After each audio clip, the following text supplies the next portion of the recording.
Already एक बार हो ही चुका था वो तो।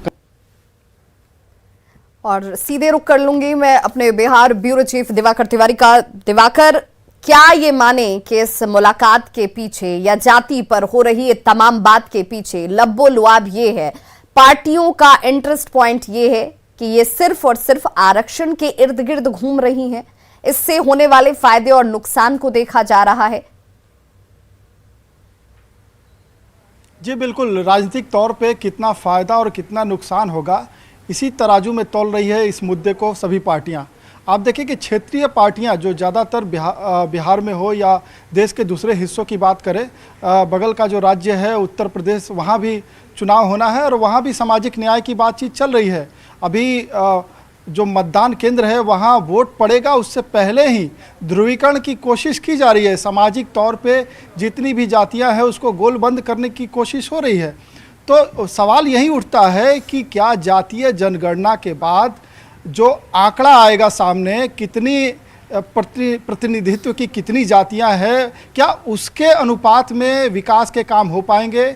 जो योजनाएं बनेगी क्या ज़मीन पर लागू हो पाएंगे? आर्थिक सर्वेक्षण अभी भी होता है, सभी जातियों के हिसाब किताब अभी भी सामने होते हैं सरकारों के, लेकिन सरकार क्या उसको ज़मीन पर उतार पाती है? आप देखिए कि मंडल कमीशन जिसकी घोषणा 1978 में हुई और उसके बाद 1990 में उसको लागू किया गया, क्या मंडल कमीशन की जो रिपोर्ट आई और आरक्षण का जो कोटा लागू किया गया और जो जातियां जिनको फ़ायदा मिलना था, क्या उन जातियों तक वो फ़ायदा पहुंचा है? ये भी समीक्षा करने की ज़रूरत है।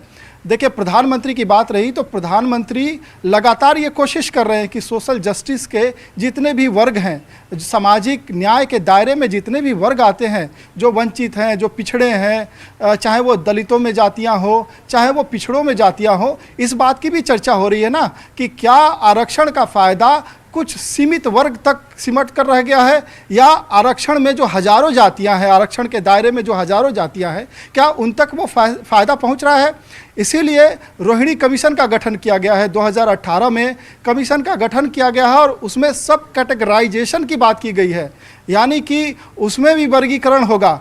अब ये बात जब कभी जो है ये कमीशन रिपोर्ट पेश करेगी तो वो बात उस बात पर भी बहस छिड़ेगी कि क्या आप बिहार में ही देख लीजिए। उदाहरण के तौर पे मैं आपको बताता हूँ कि 74 साल आज़ादी के गुजर गए और बिहार में जो मुख्यमंत्री रहे, चाहे वो पिछड़ी जमात से आते हों, चाहे वो दलित जमात से आते हों, 74 साल में 32 साल तो उन्हीं के शासन रहे और उनके शासन में उन्हीं जातियों के कुछ चंद जातियों के हाथ में ही सत्ता रही। तो क्या उस सत्ता का कहीं ना कहीं विकेंद्रीकरण नहीं होना चाहिए? मुख्यमंत्री आप देख लीजिए कि अगर पिछड़े समाज से कहें तो 5 से 6 जातियां हैं जिनको मौका मिला मुख्यमंत्री बनने का, और लंबे समय तक लालू प्रसाद और राबड़ी देवी रही और नीतीश कुमार रहे। वहीं दलित में देखें तो भोला पासवान शास्त्री, रामसुंदर दास और जीतनराम मांझी को बनने का मौका मिला। 32 जातियां आपको दलितों में है। कुल मिला के जो है 120 से अधिक जातियां हैं अति पिछड़ी और दलितों की, महादलितों की। तो क्या उनको फ़ायदा नहीं मिलना चाहिए? तो ये बात जब चर्चा चल रही है तो ये बहस छिड़ेगी कि आरक्षण के दायरे में क्या चंद 5 से 10 जातियां ही हैं जिनको फायदा मिलना चाहिए। तो प्रधानमंत्री लगातार नीट में आरक्षण की बात कर रहे हैं। सवाल इस पर भी उठेगा कि जिन्हें फायदा आरक्षण के तौर पर पार्टियां दिलाना चाहती हैं या जिन्हें दिलाया जाता रहा है, जिनके प्रतिनिधित्व की ये बात करते हैं, जिनकी मुखालफत ये करते हैं, क्या वो उस अनुपात में आगे बढ़ पाए? क्या उन तक वो तमाम चीजें वैसे पहुंच पाई जिसको लेकर के पुरजोर आवाज उठाई जाती है? जो लोग उससे वंचित रह पाए या उन्हें उनके दायरों में नहीं रखा गया, क्या उन्हें उनका अधिकार नहीं मिलना चाहिए था? ये तय कैसे किया जाएगा? ये चीजें कैसे स्पष्ट होंगी? और स्पष्ट करने का मकसद तो ये होना चाहिए कि सभी की बराबर, सबका विकास बराबर हो सके, सभी तक योजनाएं बराबर पहुंच सके, चाहे वो किसी भी जाति से आते हो, किसी भी धर्म से आते हो। जी बिल्कुल, और ये बहस का मुद्दा है और आप देखिए गाहे बगाहे इस पर चर्चा भी हो रही है और इस पर प्रयोग भी हो रहे हैं। आप देखिए बिहार में नीतीश कुमार की जब सत्ता आई, नीतीश कुमार ने अति पिछड़ा वर्ग आयोग बनाया, उन्होंने महादलित आयोग बनाया, उन्होंने अति पिछड़ी जातियों की एक सूची बनाई और उसके बाद उसी के अनुपात में रिजर्वेशन मिलना शुरू हुआ। और आप देखिए कि आरक्षण का भी जो प्रयोग है वो बिहार से ही शुरू हुआ है और बिहार में ही जातिगत जनगणना की बात हो रही है और ये मुद्दा जोर पकड़ता जा रहा है। आप देखिए कि उत्तर प्रदेश में भी इसकी सुगबुगाहट है, लेकिन इसकी जो उर्वर ज़मीन है वो बिहार है। बिहार में ही कर्पूरी ठाकुर ने पहली बार 26%, जब वो दूसरी बार आए थे सत्ता में तो उन्होंने 26% आरक्षण दिया था और उसको लागू किया था। उसके बाद मंडल की राजनीति जोर पकड़ती गई और किस तरीके से आपने देखा कि केंद्र में मोरारजी देसाई जब प्रधानमंत्री थे उन्होंने मंडल कमीशन की घोषणा की और जो विश्वनाथ प्रताप सिंह जो प्रधानमंत्री थे उन्होंने मंडल आयोग की सिफारिशों को लागू किया। तो जो बातें चल रही है उसके प्रयोग भी हो रहे हैं। आप देखिए कि प्रधानमंत्री ने बिहार विधानसभा चुनाव के नतीजे आए तो उन्होंने साइलेंट वोटर्स का जिक्र किया। साइलेंट वोटर्स कौन है? वो अति पिछड़ा समाज के हैं, महादलित समाज के हैं।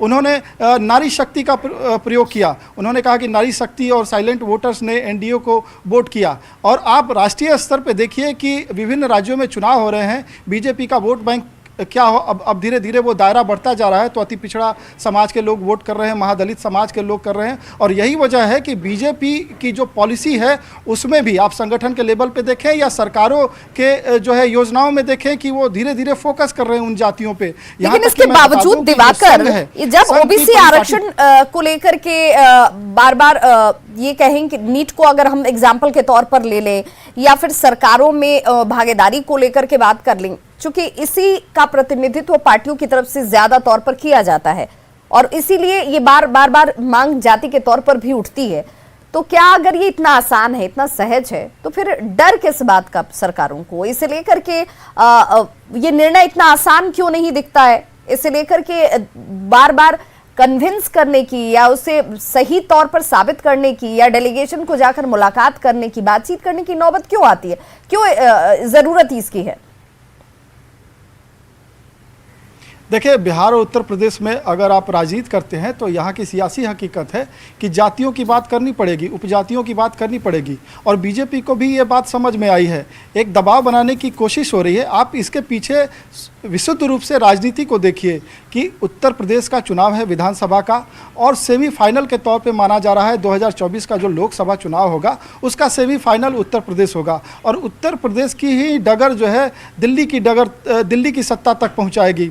तो उत्तर प्रदेश से पहले बीजेपी का जो एक बढ़ता हुआ स्वरूप है, बृहद रूप से बीजेपी आगे बढ़ती जा रही है, राज्यों के चुनाव जीतते जा रही है और केंद्र की राजनीति में भी उसने जिस तरीके से विरोधियों को हाशिए पे छोड़ा है, तो तमाम जो सियासी पार्टियां हैं, खासतौर पे सियासी पार्टियों की बात मैं करूंगा क्योंकि कांग्रेस बहुत ज़्यादा मुखर नहीं है जातीय जनगणना के मुद्दे पर, तो जो क्षेत्रीय आधार की पार्टियाँ हैं वो भी धीरे धीरे अपने राज्यों में सिमट रही है क्योंकि बीजेपी आक्रामक रूप से आगे बढ़ रही है। बीजेपी ने संगठन में भी बदलाव किए हैं, जो कोर इश्यूज हैं सोशल जस्टिस के, चाहे आरक्षण का मुद्दा हो या तमाम उसके इर्द गिर्द के जितने भी मुद्दे हो, उसको रीएड्रेस करने की कोशिश कर रही है। इसलिए मैंने आपको बताया कि रोहिणी कमीशन का भी गठन किया गया है। उसकी रिपोर्ट 2024 के पहले पेश हो सकती है और वो एक तुरुप का इक्का साबित हो सकता है।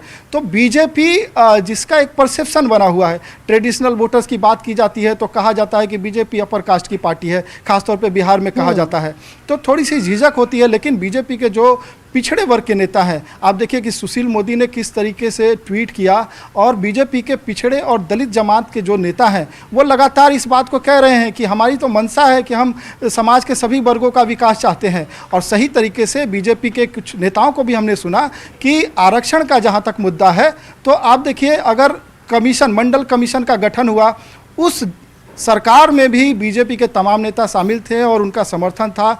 जो जनसंघ था उसका मर्ज हुआ था और जनता पार्टी की सरकार थी। कांग्रेस ने मंडल कमीशन का गठन नहीं किया था। उसी तरीके से आप देखिए कि बीपी सिंह प्रधानमंत्री थे और जब समाजवादियों की सरकार थी, जो है जनता दल की सरकार थी, तो बीपी सिंह ने मंडल कमीशन की जो सिफारिशें थी उसको लागू किया। बीजेपी का उसमें समर्थन था। तो बीजेपी अब बढ़ चढ़ के कह रही है, जो कर रही है, बात यहाँ पर ये भी समझने वाली है या फिर ये जानना जरूरी है कि अगर आज के इस पूरे पिक्चर को आप देखें जिसमें मुलाकात होती है, मुलाकात के बाद डेलीगेशन बाहर निकलता है, मीडिया से मुखातिब होता है, बातचीत किस तरीके से हुई, क्या कहा गया, किसने किस तरीके से अपनी बातों को रखा, इसे हम कैसे देखें? क्या इसे हम उस रूप में देखें कि ये बातचीत सकारात्मक रही, लेकिन इसे लेकर जो फैसला है वो सकारात्मक आता है या नहीं आता है, ये इतना आसान नहीं होगा, इसे आने में भी क्या वक्त लग जाएगा, या फिर पूर्ण तौर पर अगर यहां से सकारात्मक न निकले नतीजा जिसकी उम्मीद सभी कर रहे हैं, तो क्या बिहार सरकार अपने बलबूते ये जातिगत आरक्षण कराएगी?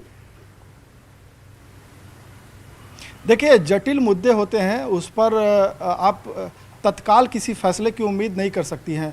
पब्लिक डोमेन में, पब्लिक डिस्कोर्स में उस पर काफ़ी चर्चा होती है और उसके बाद ही राजनीतिक दल कोई फैसला लेते हैं। आप देखिए कि मंडल कमीशन भी जब बना था तो करीब 10 साल लग गए थे उसको लागू करने में, और लागू करने के बाद भी सुप्रीम कोर्ट में याचिका दायर की गई, फिर उसके बाद किस तरीके से कानूनी लड़ाई लड़ी गई और फिर उसके बाद उसको उस स्वरूप में लागू किया गया। लेकिन उसके बाद भी आंदोलन चलते रहे और सोशल जस्टिस का आंदोलन अभी तक खींचा चला आया कि जातिगत जनगणना कीजिए, तो मुद्दे खत्म नहीं होते हैं।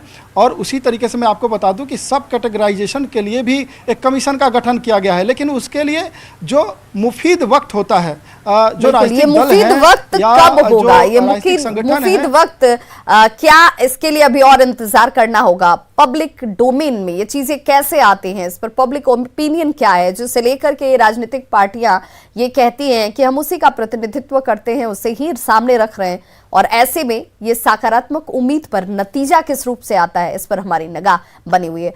तमाम मेहमान जो हमारे साथ जुड़े हुए थे, बहुत बहुत शुक्रिया आप सभी का जुड़ने के लिए। तो बड़ी मुलाकात खत्म हो चुकी है और जाति पर बात भी हो चुकी है, नतीजे का इंतजार है। हालांकि हमारे इस लगातार चर्चा में बने रहने के लिए सभी मेहमानों का बहुत बहुत शुक्रिया। खबरों का सिलसिला लगातार जारी है, आप बने रहिए सिर्फ न्यूज़ 18 बिहार झारखंड के साथ।